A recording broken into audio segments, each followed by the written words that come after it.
اسی لیے حدیث شریف ہے کہ قیامت کے دن آدمی قدم نہیں اٹھا سکے گا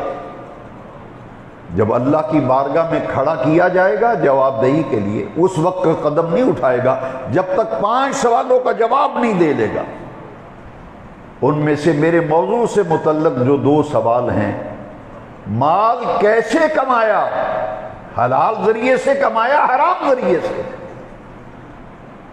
اور دوسرا سوال ہوگا کہاں خرچ کیا، کہاں خرچ کیا،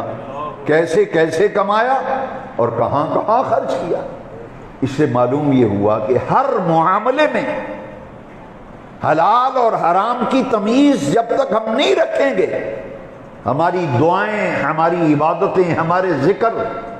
قبولیت کے درجے میں اس وقت پہنچیں گے جب ہم حلال اور حرام کا فرق کریں گے۔ یہ پیسہ جو آ رہا ہے حرام ذریعے سے آ رہا ہے، حلال سے آ رہا ہے، اور سب سے بڑا حرام شریعت میں جس میں ہر شخص کسی نہ کسی درجے میں پھنسا ہوا ہے، اگر نہیں پھنسا تو اس کے گرد و غبار سے نہیں بچ رہا، وہ ہے سود۔ ہمارے دین میں، ہمارے شریعت میں سب سے بڑا حرام، اگر کوئی سوال کرے گا کہ شریعت میں جو چیزیں حرام کی گئی ہیں سب سے بڑا حرام کیا ہے، تو جواب آئے گا سود۔ سب سے بڑا گناہ حقوق اللہ میں سے کیا ہے، جواب آئے گا اللہ کی ذات جیسی کوئی ذات سمجھنا